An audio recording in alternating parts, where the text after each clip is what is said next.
Eu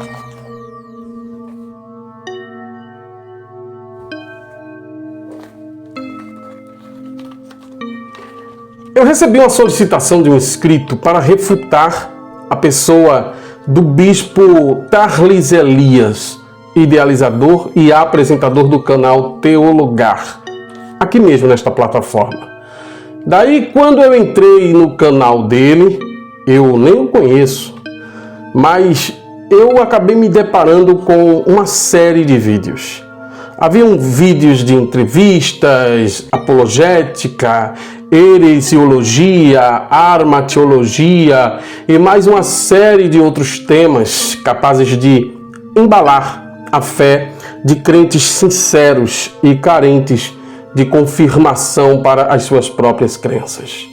Daí eu pensei, puxa vida, mais um empresário da fé que tornou-se beneficiário de um sistema que às vezes paga pela suposta empatia, abordagens implacáveis e separatistas. Essas abordagens, inclusive, são bem exclusivistas daqueles que abrem suas mentes para que o evangelho da dominação se perpetue. Qual vídeo eu devo refutar? Devo mesmo dedicar um tempo a isto? Decidi fazê-lo. Escolhi esse vídeo aqui. Problema. Os ateus não creem na Bíblia. Não dá para abrir a Bíblia e falar com um ateu, com um cético. Ele vai dizer que a Bíblia é um mito, que a Bíblia é uma lenda. Então ele vai pedir evidências de que o que você está falando é verdadeiro. Dá para responder isso sem usar as páginas das Escrituras Sagradas? Dá. E eu quero te ensinar a partir de agora. Logo após a nossa abertura, eu volto e conto tudo para você. Fique comigo.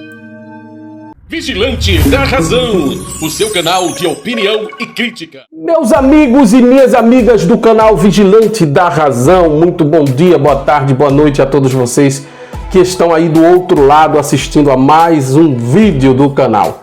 Se você não me conhece ainda, meu nome é Denilson Douglas, eu sou o apresentador deste canal e o canal Vigilante da Razão traz diversos assuntos sempre para você ficar bem informado.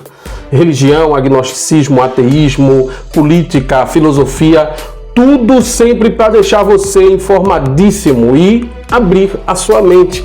Porque as pessoas precisam enxergar a vida de uma forma mais ampla, olhando o macro e não apenas o micro. A verdade que se apresenta aos nossos olhos, a suposta verdade, não confere com a realidade, não procede, não tem sustentação alguma. E apenas trata-se de fé.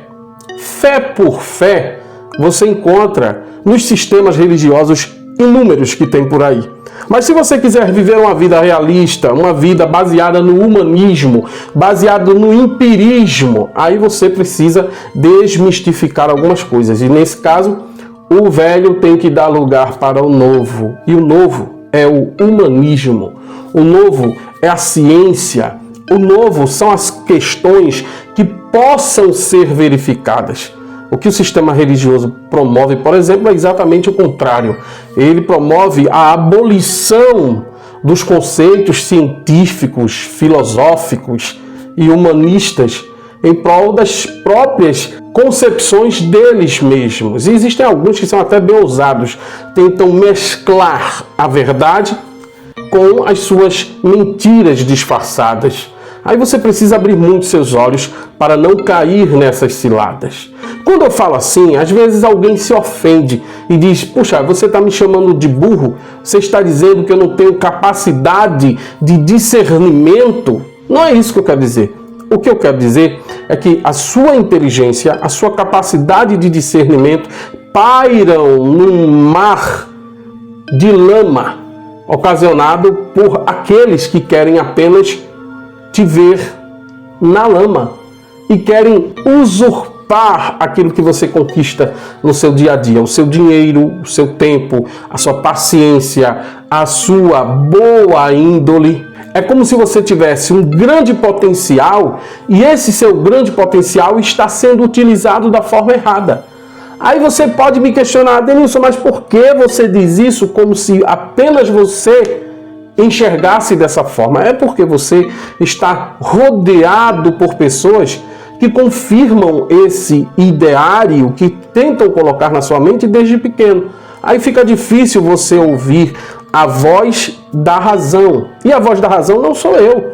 A voz da razão são os cientistas, os psicólogos, psiquiatras, as pessoas que detêm um poder de conhecimento, que tiveram acesso ao que apenas hoje está sendo ofertado para você e às vezes você nem aproveita. Então eu digo para você, aproveite a oportunidade, como também aproveite a oportunidade para se inscrever no canal Vigilante da Razão. Denilson, eu quero me inscrever no teu canal. Faça isso e aproveite e acione o sino das notificações para que você seja avisado sempre que eu lançar vídeo aqui no canal. Eu quero aproveitar também para agradecer aos meus membros. Esses membros me ajudam a aumentar a minha voz. É como se eles me dessem um alto-falante bem maior para que eu possa propagar aquilo que eu falo aqui ao maior número possível de pessoas. Então, se você ainda não é membro, considere se tornar membro e visite a nossa loja virtual, ok?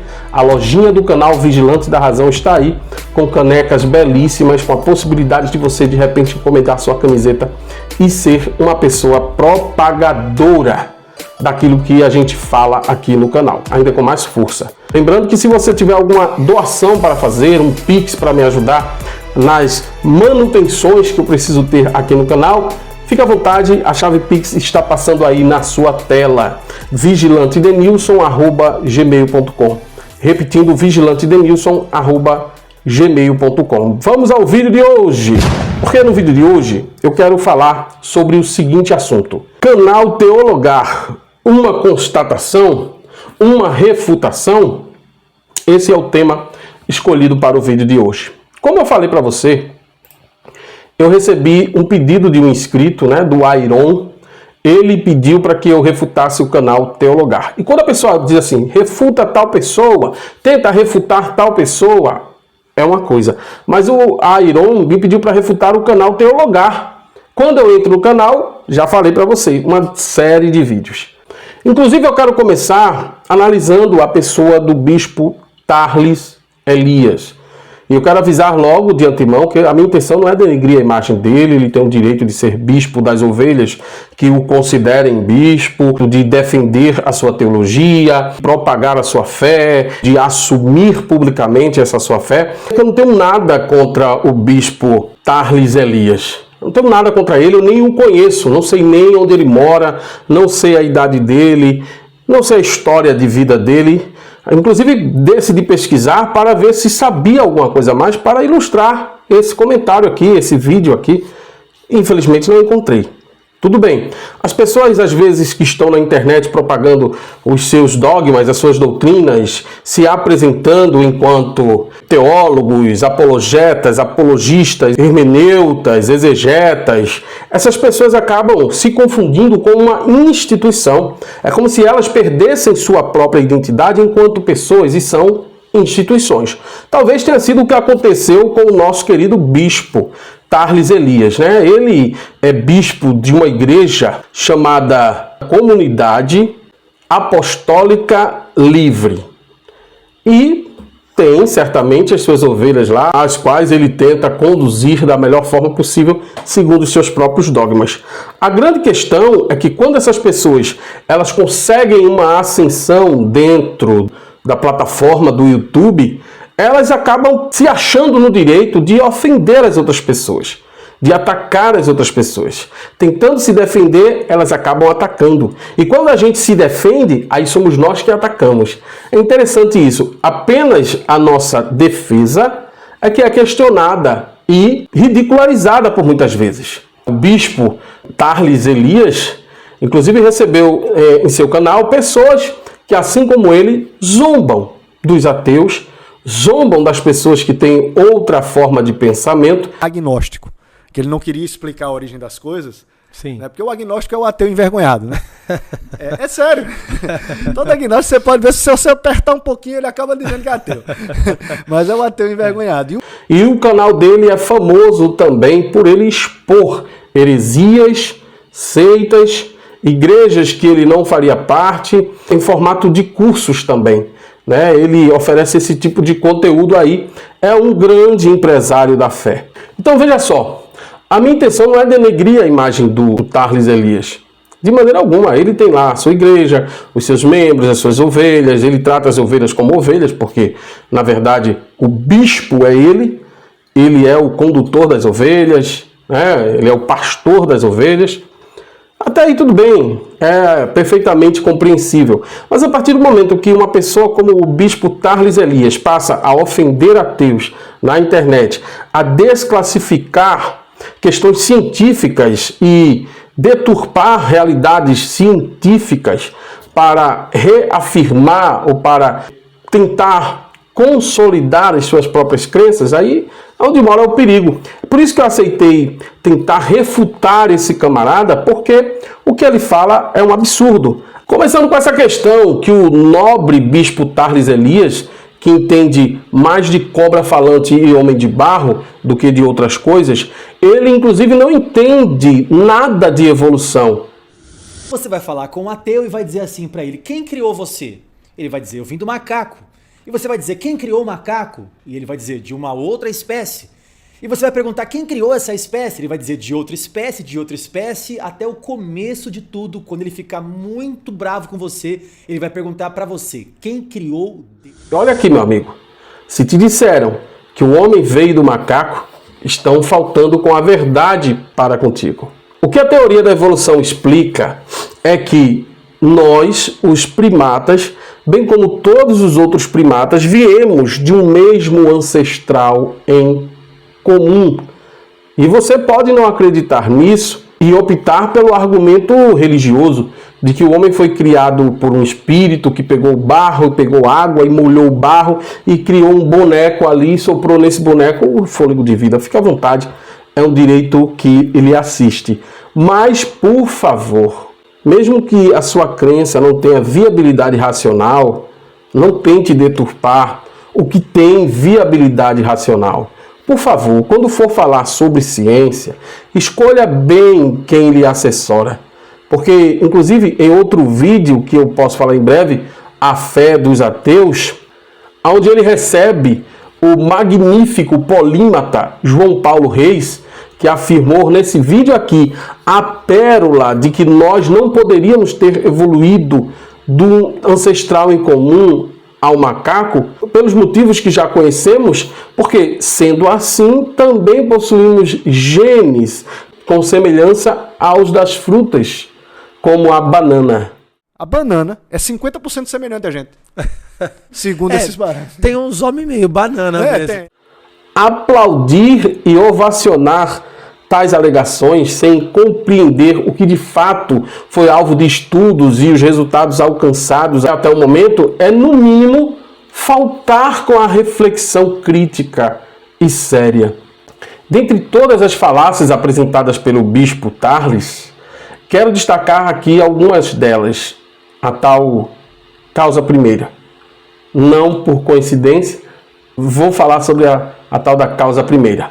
Essa premissa diz que tudo que existe precisa de uma causa primeira, ou seja, precisa haver sido criada, originada anteriormente como princípio de um primeiro empurrão. Quem deu o primeiro empurrão no universo? Eu quero responder a essa questão com uma singela pergunta. Quem disse que o universo teve um início? Hoje, a astrofísica moderna já postula que, por exemplo, o Big Bang não foi um marco da suposta existência do universo. Há estudos que, inclusive, de forma complementar ao que já vem sendo colocado, afirma que o universo, diferente do que conhecemos agora e a época do Big Bang, existia antes do próprio Big Bang. Há diversas inclinações científicas que apresentam a possibilidade de que o universo sempre existiu. Daí o nosso querido bispo evoca a segunda lei da termodinâmica. Ora, sobre a eternidade do universo, porque conhecendo, por exemplo, a segunda lei da termodinâmica, sabemos que o universo tem uma energia utilizável que está se acabando. Logo, o universo não pode ser eterno. Meus amigos e minhas amigas, eu não quero apelar mais à segunda lei da termodinâmica de Clausius e Kelvin Planck. É aplicada nas máquinas térmicas e nos refrigeradores. e postula sobre o trabalho e o rendimento dessas máquinas. Em nada essa segunda lei da termodinâmica se refere ao surgimento do universo, ao início do universo, de maneira alguma. Para mais, amigos e amigas, o que é dito no vídeo que eu estou reagindo menciona sobre os argumentos teleológicos que priorizam um objetivo e uma ordem para tudo que há no universo. E diz: apenas uma mente sensível, pessoal e criadora poderia ter criado tudo. Agora, sabendo que todos nós fazemos checagem mental para um relógio antigo que encontramos na praia, por exemplo, lembrando que relojoeiros criam relógios, é possível, adicionando a premissa imaginária da existência de Deus, sermos induzidos a acreditar que um Deus criou tudo aquilo que não foi criado pelos homens, sem faltar com a lógica e a razão? Há um interesse muito grande dos teístas tentarem justificar a sua fé pela razão. Isso é impossível. Há inclusive um esforço enorme para achar uma sintonia fina para tudo. Não há sintonia fina alguma. O mundo é caótico, as leis naturais que regem a natureza são amorais, impessoais e existem por circunstâncias ainda não desvendadas 100%. Colocar Deus nessa história é chamar para si ainda mais questionamentos e quase nenhuma resposta. Vale lembrar que a falsa premissa de que um Deus eterno, onipotente, onipresente é quem deve estar por trás de tudo aquilo que nós não conhecemos é apelar para a fé. E isso não pode ser considerado um argumento científico válido. Aí alguém pode dizer: puxa vida, mas desde sempre, desde que o mundo é mundo, os grandes filósofos já compreendiam que havia uma força motora por trás de tudo que existe no universo. E essa força motora, esse ser do qual não se pode imaginar nada maior, esse ser que é autoevidente, seria o próprio Deus. Há controvérsias. Porque se esse Deus existe apenas na mente, ele tem que existir na prática.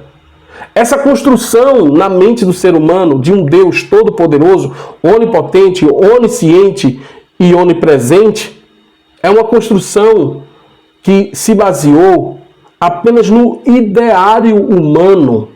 Os homens criaram um Deus com todas as potencialidades que os homens eram falhos, com todas as características que os homens eram pobres ou simplesmente não tinham, não possuíam essas características, essas qualidades. O homem queria viver eternamente, então haveria de existir um homem eterno. O homem queria ter toda a riqueza, então havia um Deus que era dono do ouro e da prata. O homem queria obter o poder soberano sobre todas as coisas, então criou-se um Deus onipotente. O homem queria conhecer sobre todas as coisas, criou-se um Deus onisciente. O homem criou Deus. Até porque, se a gente for analisar sobre as potencialidades de Deus, de onde ele tirou? De onde ele tirou as suas potencialidades, se ele não teve nenhuma referência anterior? Ele mesmo criou? Ele mesmo presumiu que era o dono de toda a luz, mesmo que nem na Terra ele tinha criado a luz ainda? Como explicar tudo isso? Meus amigos e minhas amigas, tudo que nós aprendemos durante toda a nossa existência, ou nós aprendemos no meio que nos rodeia, ou nós aprendemos através da evolução natural da nossa espécie. Você sabia, por exemplo, que muitos seres vivos desenvolveram características muito relacionadas ao meio ambiente que ainda hoje eles preservam? A capacidade de enxergar no escuro, a capacidade de emitir sons inaudíveis ao ouvido humano, mas que uma espécie semelhante consegue captar. Tudo isso foi desenvolvido por conta das dificuldades que essas espécies enfrentaram no seu dia a dia no decorrer de sua evolução. Nós temos características que foram frutos de evoluções frequentes. Não é à toa, por exemplo, que existe a possibilidade de um esquimó sobreviver em áreas extremamente frias, mas nós de países tropicais, não sobreviveríamos. Aí você me diz que o ser humano foi criado pronto, preparado, do jeito que ele se encontra ainda hoje. Isso não é verdade. Esse foi o vídeo de hoje. Espero que você tenha gostado. Um forte abraço e até o próximo. Tchau, pessoal.